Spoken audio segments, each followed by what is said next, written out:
সুপ্রিয় শিক্ষার্থীবৃন্দ, third year finance and banking ডিপার্টমেন্টের Rajshahi college financial analysis and control ক্লাসে তোমাদেরকে এই সুস্বাগতম। এই করোনাকালে এই চলমান অনলাইন ক্লাসের যে কার্যক্রম চলছে তারই ধারাবাহিকতায় আমি আবার তোমাদের সামনে উপস্থিত হয়েছি। ফাইন্যান্সিয়াল অ্যানালাইসিস অ্যান্ড কন্ট্রোল এই বিষয়টি নিয়ে। আশা করি তোমরা সবাই ভালো আছো।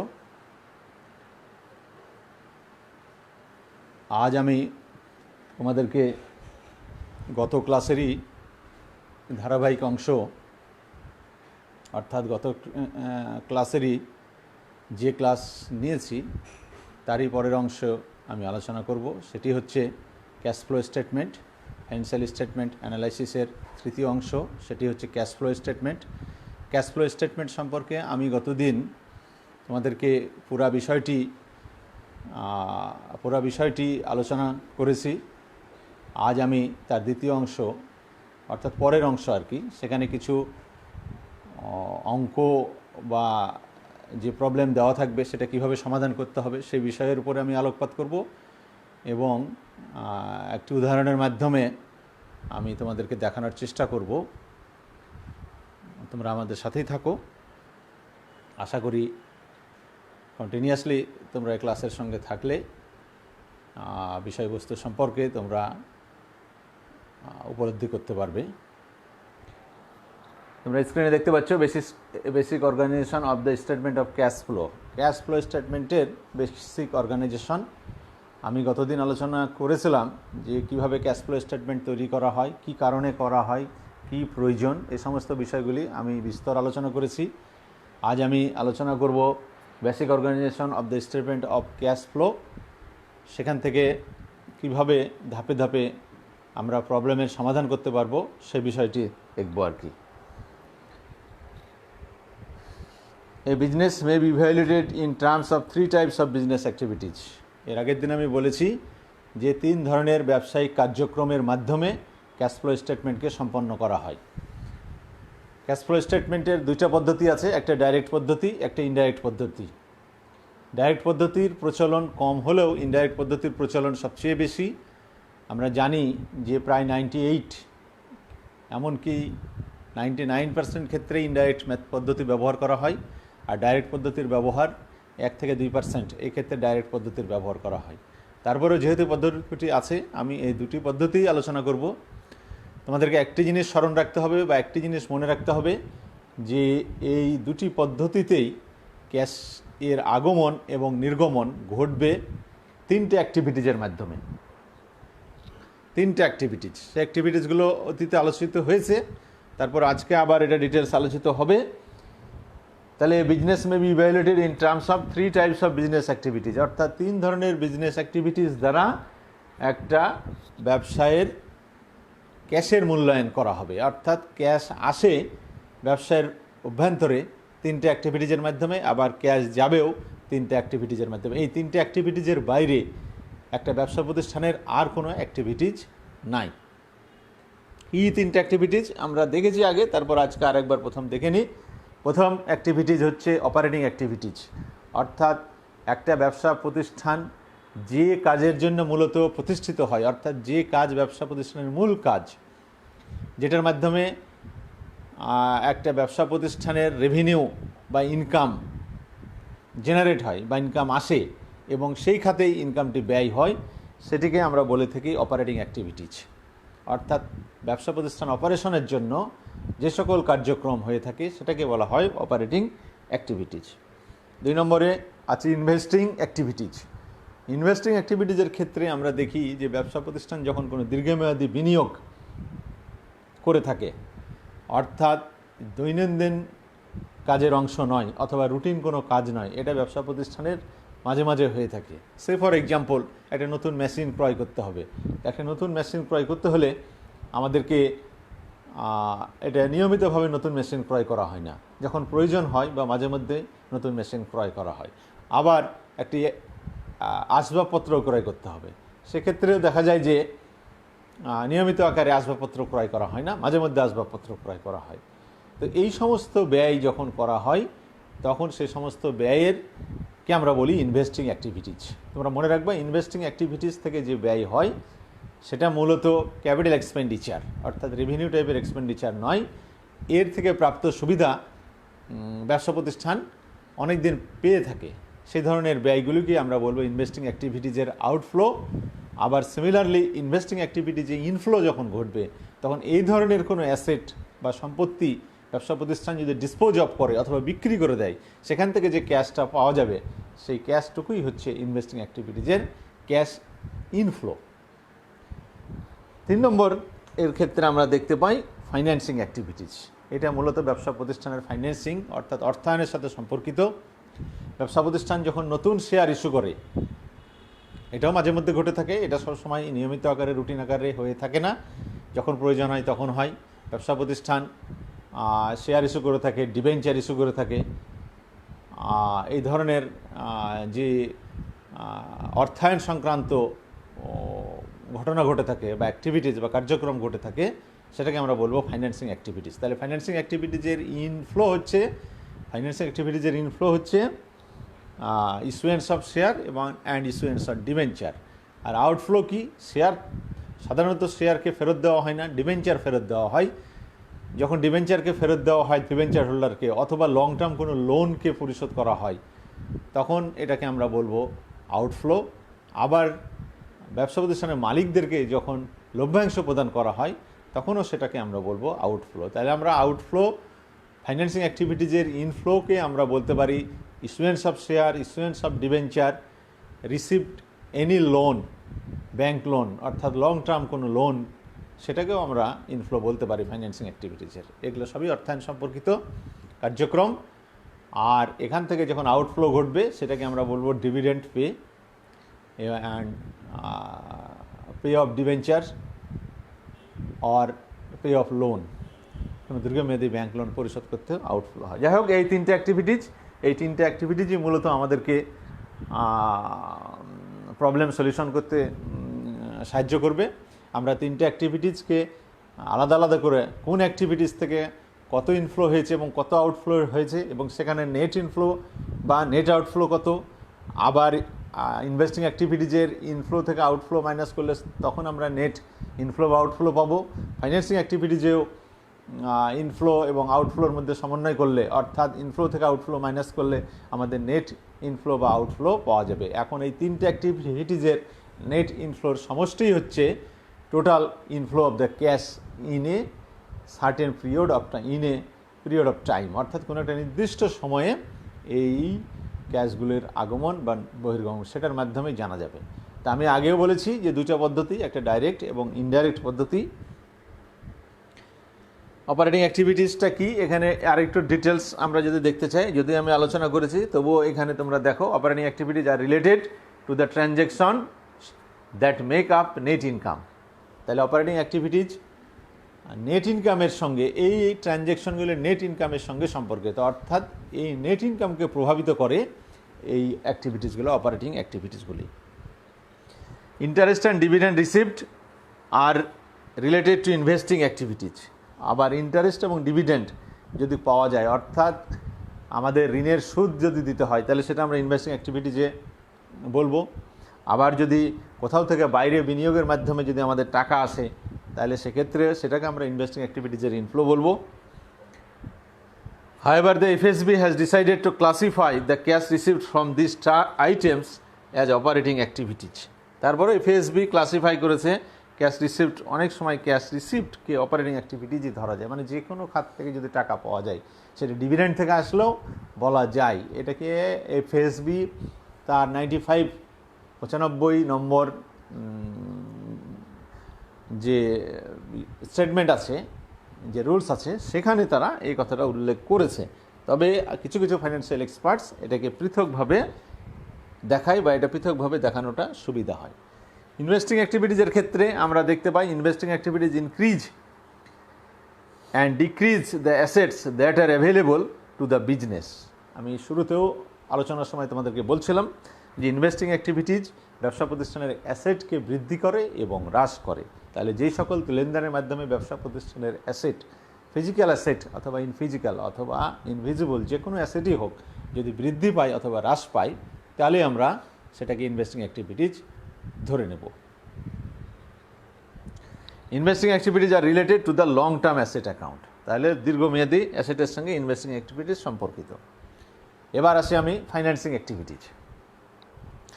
ফাইন্যান্সিং অ্যাক্টিভিটিজ এটা অর্থায়নের সঙ্গে সম্পর্কিত। এটা তোমরা একটু স্ক্রিনে খেয়াল করো। These are transactions involving obtaining resources from the owners or returning resources to them. অর্থাৎ মালিকদের কাছ থেকে কোনো রিসোর্স নিয়ে আসলে সেটা ফাইন্যান্সিং অ্যাক্টিভিটিজ। ঠিক মালিকদের কাছে আবার কোনো রিসোর্স ফেরত দিয়ে দিল, সেটাও আমরা বলবো financing activities. It also involves obtaining resources from creditors and repaying the amount borrowed. এটা আমি শুরুতে বলছিলাম, ক্রেডিটর্স বলতে গেলে এখানে লং টার্ম ক্রেডিটের কথাই বলা হচ্ছে, শর্ট টার্ম ক্রেডিটের কথা এখানে নয়, কারণ শর্ট টার্ম ক্রেডিটের বিষয়টি অপারেটিং অ্যাক্টিভিটিজের সঙ্গে সম্পর্কিত। সাধারণত দীর্ঘমেয়াদী যে সমস্ত ঋণ, সেটা ব্যাংক থেকে হতে পারে, বাইরে কোনো ব্যক্তি বা প্রতিষ্ঠানের কাছ থেকে হতে পারে, সে ধরনের উৎস থেকে টাকা ধার নিলে পারে, সেটা ফাইন্যান্সিং অ্যাক্টিভিটিজের ইনফ্লো হবে। ঠিক অনুরূপভাবে তাদেরকে আবার টাকা পরিশোধ করলে সেটা ফাইন্যান্সিং অ্যাক্টিভিটিজের আউটফ্লো হবে। এবার আমরা ফরম্যাট নিয়ে আলোচনা করব। Format of the statement of cash flow. Format মানে যে ছকের মাধ্যমে আমরা ক্যাশ ফ্লো প্রস্তুত করব। আমি বলেছি যে দুইটা পদ্ধতি, একটা ডাইরেক্ট এবং একটা ইনডাইরেক্ট। দুইটা পদ্ধতিতেই এই তিনটে অ্যাপ্রোচ অর্থাৎ তিনটে অ্যাক্টিভিটিজ রয়েছে, যেটি হচ্ছে প্রথমটি হচ্ছে অপারেটিং, ইনভেস্টিং অ্যান্ড ফাইন্যান্সিং। দুইটা অপারেটিংটা বাদে শুধুমাত্র ইনভেস্টিং এবং ফাইন্যান্সিং এই দুটো অ্যাক্টিভিটিজ, এই দুইটা অ্যাপ্রোচ অর্থাৎ দুইটা সিস্টেমে ডাইরেক্ট এবং ইনডাইরেক্টে সেম, অলমোস্ট না পুরোপুরি সেম। অপারেটিং অ্যাক্টিভিটিসটি শুধুমাত্র পৃথক। তাহলে কী হলো, ইনডাইরেক্ট পদ্ধতি এবং ডাইরেক্ট পদ্ধতিতে দুইটা পদ্ধতি ফাইন্যান্সিং এবং ইনভেস্টিং এই দুইটা পদ্ধতি একই রকমভাবে সলিউশন করব বা একই রকমভাবে আমরা প্রস্তুত করব। শুধুমাত্র অপারেটিং অ্যাক্টিভিটিসটি ক্ষেত্রে ভিন্নতা রয়েছে। সেক্ষেত্রে ডাইরেক্ট অ্যাপ্রোচের ক্ষেত্রে অর্থাৎ ডাইরেক্ট মেথডের ক্ষেত্রে আমাদের অপারেটিং অ্যাক্টিভিটিস থেকে কতটা ক্যাশ আসছে এবং কতটা ক্যাশ গেছে। আমরা জানি যে সাধারণত সেলস রেভিনিউ থেকে ক্যাশ এসে থাকে। এছাড়াও আরও কিছু ছোটোখাটো আইটেম আছে, সেখান থেকে ক্যাশ এসে থাকে। আর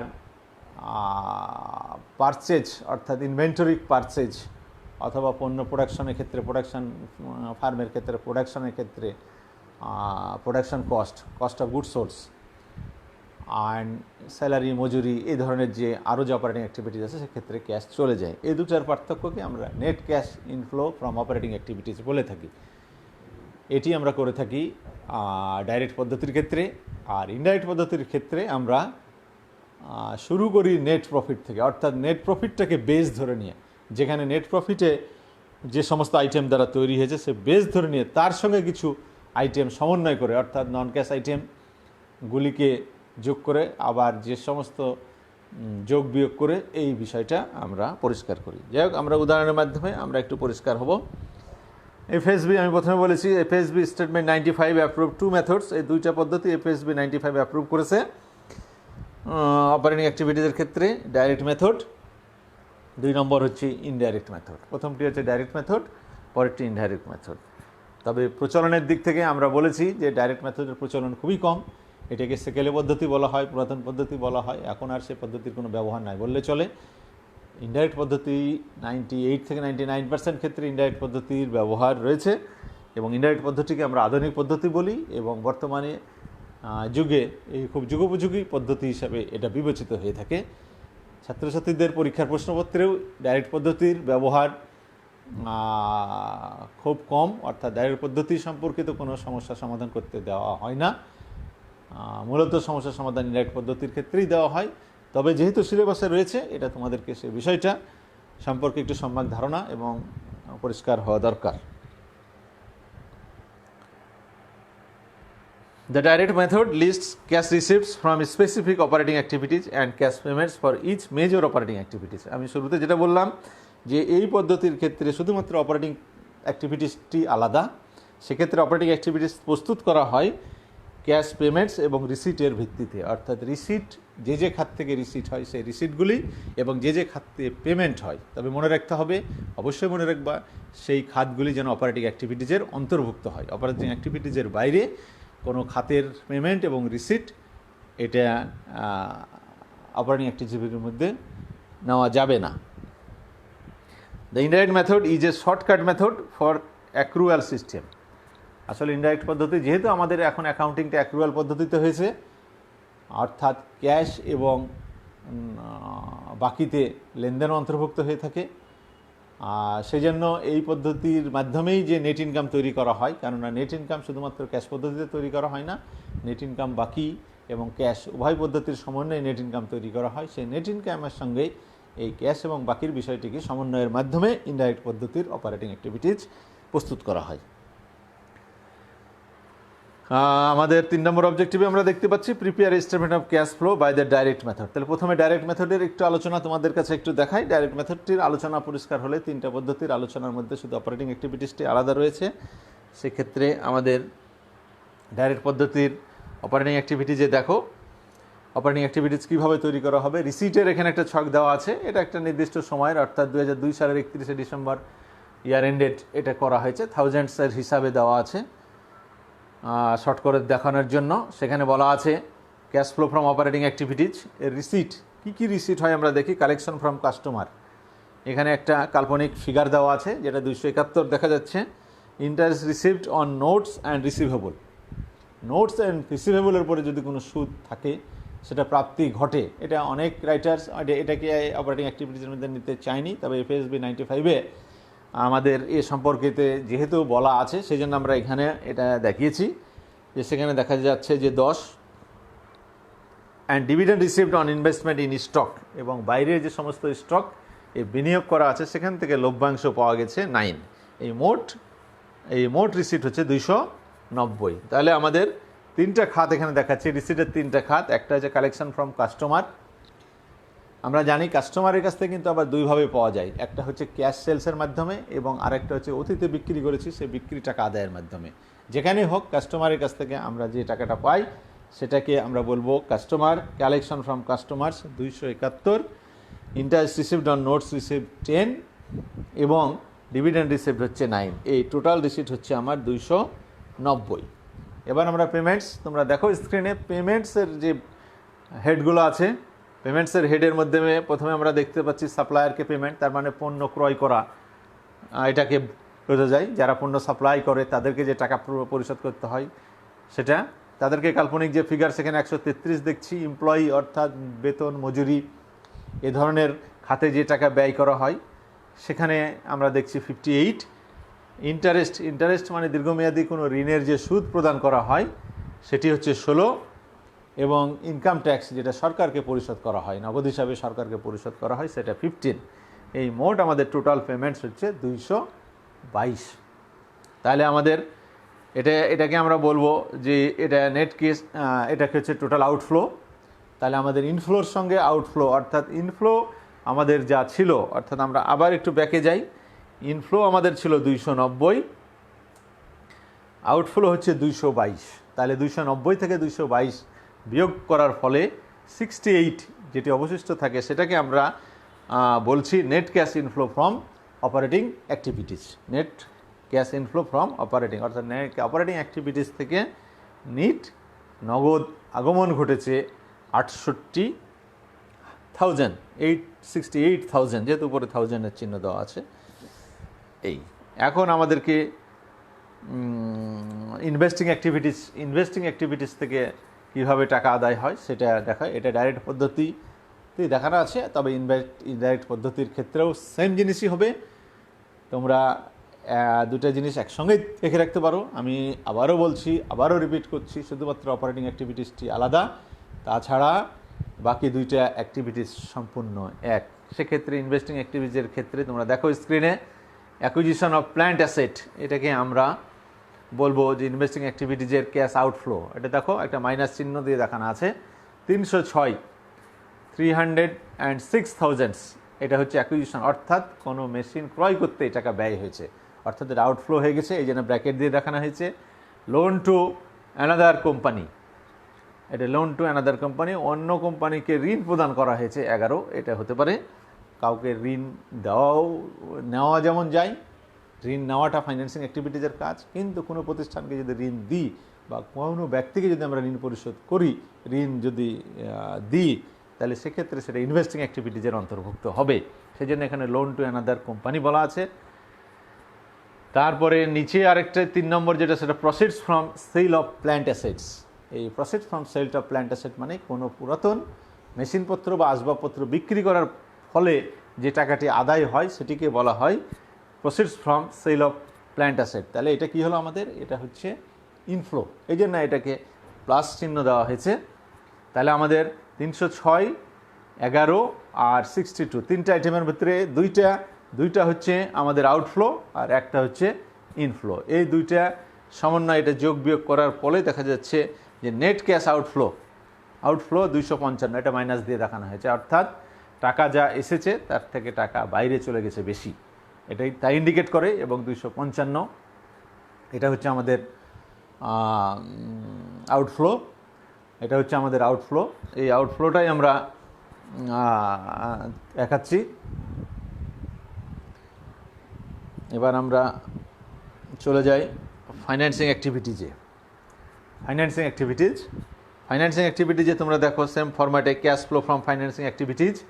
এখানে কোন কোন খাতে টাকা এসছে অর্থাৎ ইনফ্লো আর আউটফ্লো কত সেটা জানা যাচ্ছে। Proceed from issuance of common stock. আলোচনাতে শুরুতে আমি বলছিলাম যে কমন স্টক ইস্যু করার ফলে যে টাকার প্রাপ্তি ঘটে সেটা হলো ফাইন্যান্সিং অ্যাক্টিভিটিজের inflow. 101 proceeds from issuance of long term notes payable. Long term notes payable issue করা হয়েছে, সেখান থেকেও টাকা এসছে, সেটা হচ্ছে 89,000। Payments of long term notes payable, এটা পেমেন্টস পরিশোধ করা হয়েছে, অর্থাৎ দীর্ঘমেয়াদী কোনো ঋণ পরিশোধ করলে টাকা আউটফ্লো ঘটে, সেক্ষেত্রে আউটফ্লো হয়েছে 11। আর পেমেন্টস অফ ডিভিডেন্ড অর্থাৎ শেয়ার হোল্ডারদেরকে লভ্যাংশ দেওয়া হয়েছে, 17,000। এই 4টে আইটেমকে সমন্বয় করলে যোগ বিয়োগ করলে 167, এটা প্লাস ফিগার, অর্থাৎ 2টা প্লাস ফিগার 2টা মাইনাস ফিগার। এই 4টাকে সমন্বয় করলে আমাদের 167, এটাকে আমরা বলবো নেট ক্যাশ ইনফ্লো, অর্থাৎ এটাকে ইনফ্লো ঘটেছে। তাহলে আমরা দেখলাম ফাইন্যান্সিং অ্যাক্টিভিটি যে ইনফ্লো হয়েছে, ইনভেস্টিং অ্যাক্টিভিটি যেও ইনফ্লো হয়েছে, অর্থাৎ নেট ক্যাশ ইনফ্লো হয়েছে। এবং প্রথমে অপারেটিং অ্যাক্টিভিটিস ছিল, অপারেটিং অ্যাক্টিভিটি যে নেট ক্যাশ ইনফ্লো হয়েছে, পরে ইনভেস্টিং অ্যাক্টিভিটিস ছিল, সেখানে নেট ক্যাশ আউটফ্লো হয়েছে, এবং সর্বশেষে ফাইন্যান্সিং অ্যাক্টিভিটি যে নেট ক্যাশ ইনফ্লো হয়েছে। তাহলে এখন তিনটাকে আমরা যদি একসঙ্গে করি, তাহলে আমরা তিনটাকে যদি একসঙ্গে করি, দেখো এই যে এই স্টেটমেন্টে বা এই ছকে তিনটাকে আমরা একসঙ্গে করেছি। Net cash inflow from operating activities 68, net cash outflow এটা আউটফ্লো হয়ে গেছে, যে এটা মাইনাস, এটা ইনভেস্টিং অ্যাক্টিভিটি যে আউটফ্লো হয়ে গেছে, আবার ফাইন্যান্সিং অ্যাক্টিভিটি যে আবার ইনফ্লো হয়েছে। তাহলে আমাদের 2টা ইনফ্লো, 1টা আউটফ্লো। এখন তিনটাকে সমন্বয় করলে আমরা দেখব যে আসলে প্রকৃতপক্ষে আউটফ্লো হয়েছে 20 নেট। এই জন্য এটাকে আমরা বলেছি ডিক্রিজ ইন ক্যাশ, অর্থাৎ ব্যবসা প্রতিষ্ঠানের মোট ক্যাশ কমে গেছে $20,000। এখন এটার বিগিনিং ব্যালেন্স ছিল আমাদের $42,000, তাহলে এন্ডিং ব্যালেন্স হয়েছে আমার $22,000, যেহেতু আমাদের ক্যাশটি কমে গেছে। এটাকে আমরা এটার মাধ্যমে দেখিয়েছি, এর মাধ্যমে ডাইরেক্ট পদ্ধতিকে আমরা কমপ্লিট করলাম, অর্থাৎ এখান থেকে ফলাফল আমাদের আসলো এন্ডিং ব্যালেন্স আমাদের হচ্ছে 22,000। এটা প্রশ্নপত্রে যে প্রশ্ন তোমাদেরকে দেওয়া হবে, সেই প্রশ্নপত্রে যে ব্যালেন্স শিট দেওয়া থাকবে, সেই ব্যালেন্স শিটে যে এন্ডিং ব্যালেন্স দেওয়া থাকবে, নিশ্চয়ই এটার সঙ্গে এটা মিল হবে। এটার সঙ্গে যদি মিলে যায়, তোমরা তাহলে বুঝতে পারবা যে তোমাদের এই প্রবলেমটা প্রস্তুতকরণ সঠিক হয়েছে। আমরা একটু ইফেক্টটা একটু দেখতে চাই, যে business transaction compute the cash effects of a wide variety of business transaction, কীভাবে এটাকে কম্পিউট করা হয়েছে, সেটা যদি আমরা ইন্ডিভিজুয়াল অ্যাকাউন্টসের মাধ্যমে আমরা দেখতে চাই, তাহলে এটা একটু পরিষ্কার হবে। কীভাবে হয় সেটা হচ্ছে revenue or expenses from the income statement. আমরা জানি যে রেভিনিউ অর এক্সপেন্স, ইনকাম স্টেটমেন্টে রেভিনিউ এবং এক্সপেন্স প্লাস মাইনাস করে এটা বাইর করা হয়। Adjusted for the changes in the related balance sheet account. Related balance শিটে যে সমস্ত অ্যাকাউন্ট আছে সেটার যদি কোনো পরিবর্তন হয় সেটা প্লাস মাইনাস করলে যেটা পাওয়া যাবে সেটাকে আমরা বলবো amounts for the statement of cash flow. এটা একটা খুব স্বল্পভাবে, খুব অ্যাজ এ জিস্ট এটাকে দেখানো হয়েছে।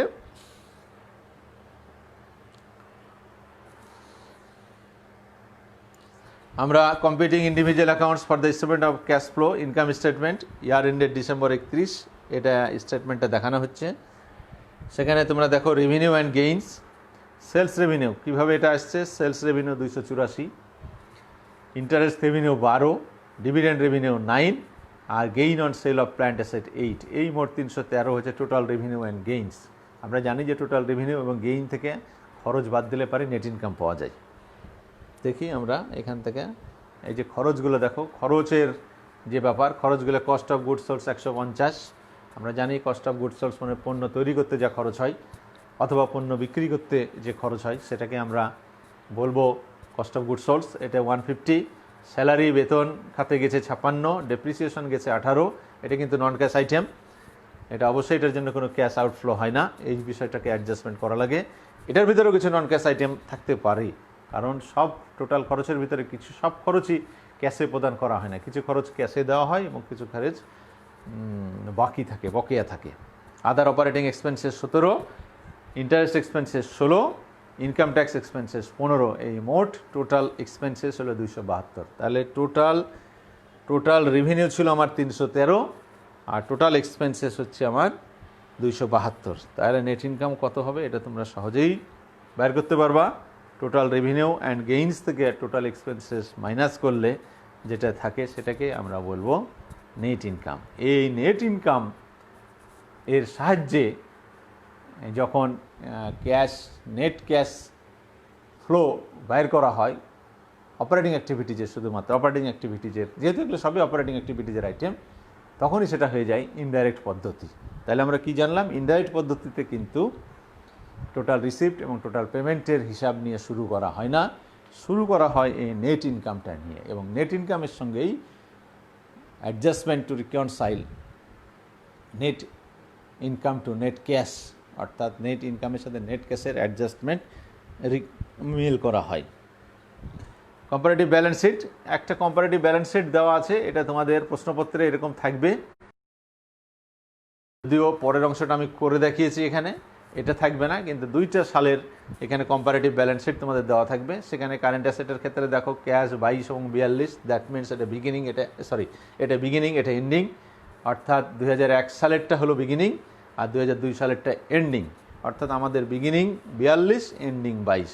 সিমিলারলি অন্যান্য যে সকল কারেন্ট অ্যাসেট আছে সেগুলোও বিগিনিং এবং এন্ডিং, বিগিনিং এবং এন্ডিং। সেখানে কি আছে, অ্যাকাউন্ট রিসিভেবল আছে, ইন্টারেস্ট রিসিভেবল আছে, ইনভেন্টরি আছে, প্রিপেইড এক্সপেন্সেস আছে, লং টার্ম রিসিভেবল আছে এবং প্ল্যান্ট অ্যাসেট। এটা সব মিলিয়ে আমাদের টোটাল অ্যাসেট হচ্ছে 752 আর 2001 সালে ছিল 487। তাহলে টোটাল ইনক্রিজ ইন অ্যাসেটস 238।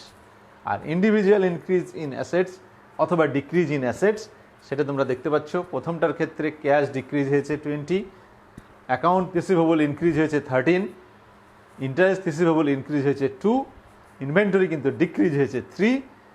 ঠিক সিমিলারলি এক্সপেন্সেস ইনক্রিজ হয়েছে 1, লং টার্ম রিসিভেবল সম্পূর্ণটা ইনক্রিজ হয়েছে অর্থাৎ 11, আর প্ল্যান্ট অ্যাসেটও 234 ইনক্রিজ হয়েছে, অর্থাৎ ইনক্রিজের রেটটাই বেশি। এটা তোমাদের ব্যালেন্স শিট, এটা ব্যালেন্স শিট একটা দেওয়া থাকবে, সেই ব্যালেন্স শিট থেকে আইটেমগুলোকে ইনক্রিজ এবং ডিক্রিজ আইটেমগুলোকে নিয়ে অপারেটিং অ্যাক্টিভিটিজ, ইনভেস্টিং অ্যাক্টিভিটিজ অথবা ফাইন্যান্সিং অ্যাক্টিভিটিজে ম্যাচ করতে হবে।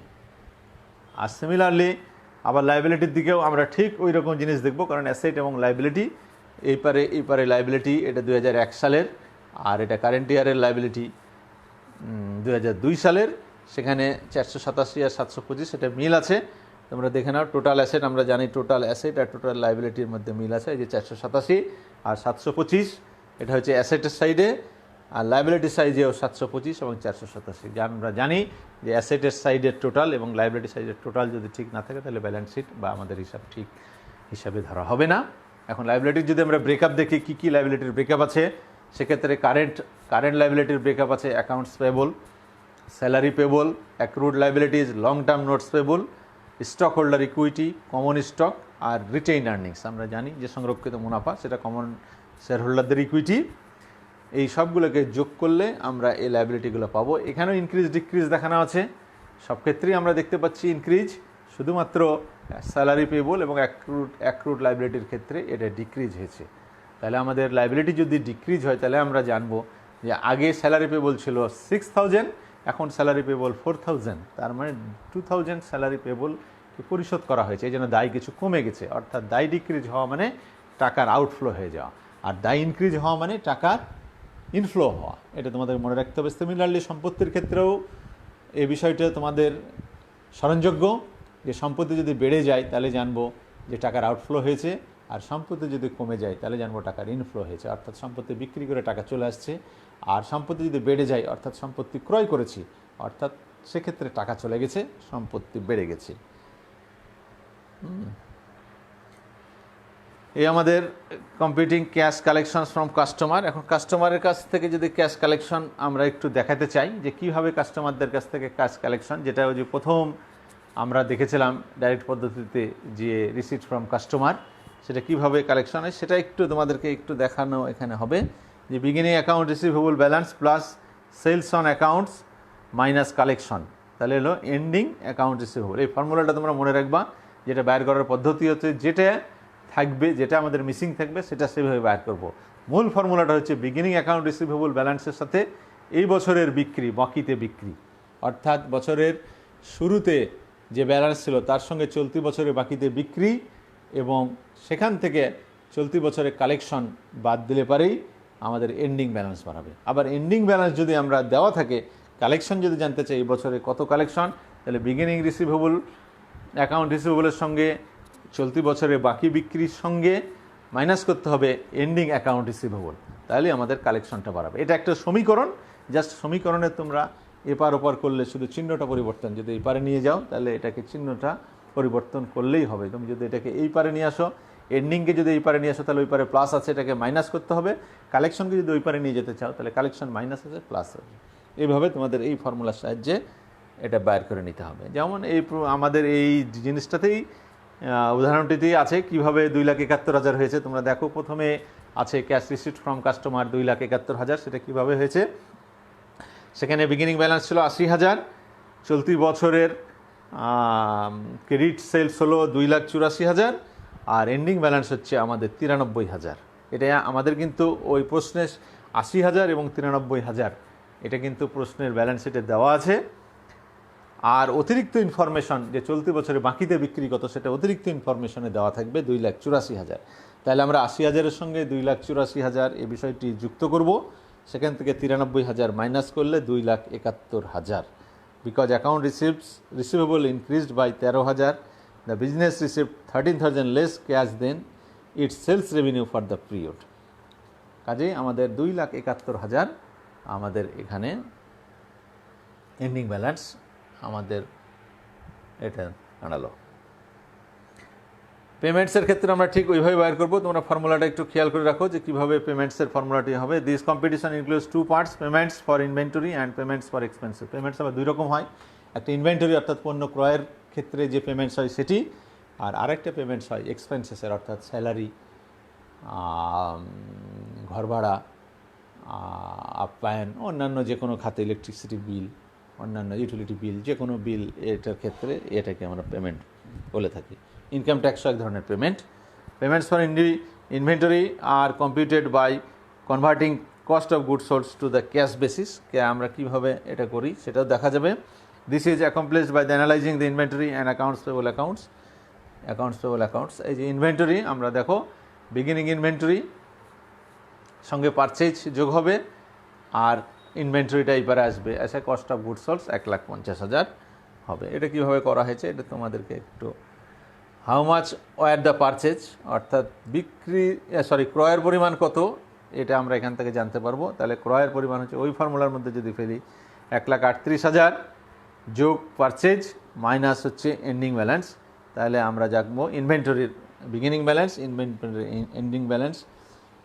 তাহলে আমাদের 1,35,000, এটা আমাদের ফর্মুলা যদি বসাই, এক্সের মান আমরা বাইর করি, তাহলে এক্সের মানটা দেখো, এক্সের মানটা বাইর করেছে 1,35,000, 1,38,000, 1,50,000, সেক্ষেত্রে আমাদের এক্সের মান বাইর হয়েছে 1,47,000, অর্থাৎ বর্তমানে আমাদের চলতি বছরে পারচেজ হচ্ছে 1,47,000।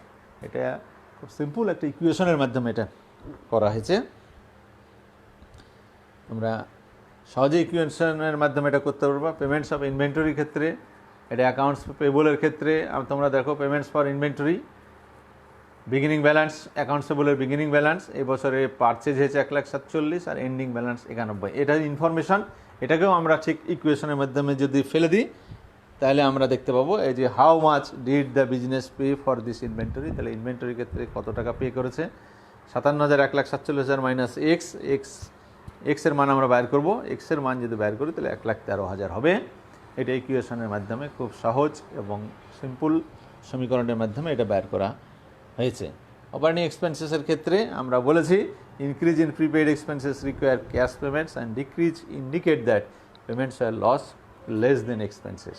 অর্থাৎ এক্সপেন্সেস থেকে যেটা ইনক্রিজ, প্রিপেড এক্সপেন্সেস ইনক্রিজ এবং ডিক্রিজ হয়েছে যেটা, সেখান থেকে বাইর করতে হবে এটা। সেখানে আমরা decrease in the accrued liabilities can occur only from cash payments and increases mean that cash was not paid.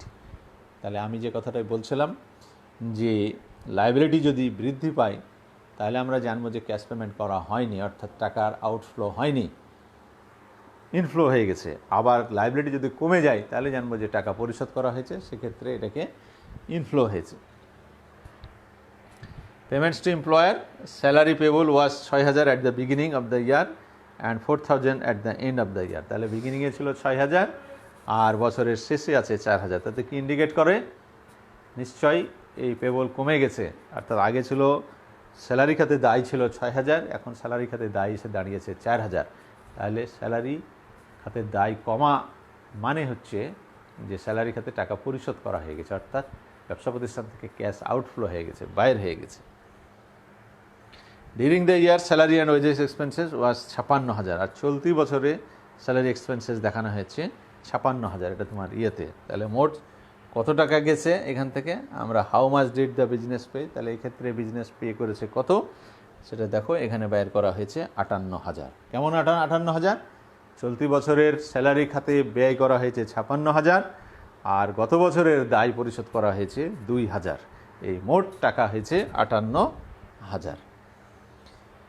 Acquisition and sales of plant asset, sales এবং প্ল্যান্ট অ্যাসেট অ্যাকুইজিশন করা হয়েছে, সেটা কীভাবে বাইর করা হয়েছে। সে business had plant assets net of the depreciation 2,19,000 at the beginning of the year and 4,53,000 at the end of the year.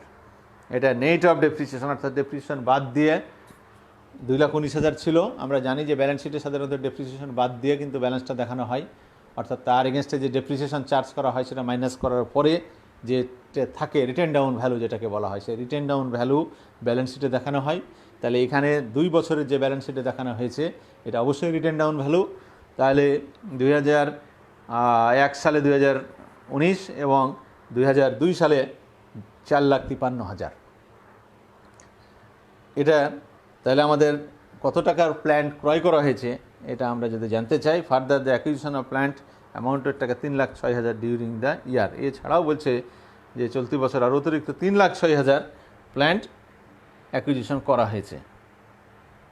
তাহলে income statement shows depreciation expenses 18,000 and 8,000 gain on sale of plant asset. তাহলে এই দুইটা নন cash item income স্টেটমেন্টে দেখা যাচ্ছে। তাহলে এই দুটাকে সমন্বয় করতে হবে, কারণ 18,000 টাকার ডেপ্রিসিয়েশন দেখানো হয়েছে, তার মানে 18,000 টাকার ডেপ্রিসিয়েশন ওই সম্পত্তিতে চার্জ করা হয়েছে, যেটার জন্য কোনো ক্যাশ পেমেন্ট করা হয়নি। সিমিলারলি 8,000 টাকার গেইন, অর্থাৎ কোনো সম্পত্তি বিক্রি করার ফলে 8,000 টাকা যে আয় হয়েছে গেইন, এটাও এখানে অন্তর্ভুক্ত করা হয়েছে। আমরা জানি যে কোনো ব্যবসায় কোনো সম্পত্তি বিক্রি করলে বিক্রির সঙ্গে লাভ সহ ওই সম্পত্তির মূল্য আদায় হয় এবং সেটাকেই বলা হয় receipt from sale of assets. কিন্তু তার মধ্যে যে গেইনটা থাকে সে গেইনটা আলাদা করা হয় না, সেটাকে আমরা নন ক্যাশ আইটেম বলি। What is the book value of the assets of the sold, তাহলে যে অ্যাসেটটা বিক্রি করা হয়েছে তার বুক ভ্যালু কত, এখানে সেটা দেখানো হয়েছে বিগিনিং নেট ব্যালেন্স। তোমরা একটু ফর্মুলাটা খেয়াল রাখো, এই ফর্মুলার মাধ্যমে সহজে বের করতে পারবা। সেটা যে beginning net balance plus acquisition minus depreciation minus book value of the assets sold সমান সমান এন্ডিং ব্যালেন্স। তাহলে যেটা যেটা আইটেমে আছে সেই সেটা সেটা আইটেম আমরা যদি ওখানে পুট আপ করে দিই তাহলে সেখান থেকে আমরা এটা জানতে পারবো। এই যে এখানে আমরা সলিউশনটা করে দেওয়া আছে, 2,19,000 যোগ 3,06,000 মাইনাস 18,000 সমান সমান এক্সের মূল্যটা বের করার জন্য সেটা বের করা হয়েছে 4,53,000। তাহলে এক্সের মানটা এখানে হচ্ছে 54,000, এটা হচ্ছে বুক ভ্যালু। তাহলে সেই অ্যাসেট যে অ্যাসেটটা বিক্রি করা হয়েছে সেই অ্যাসেটের বুক ভ্যালু হচ্ছে 54,000।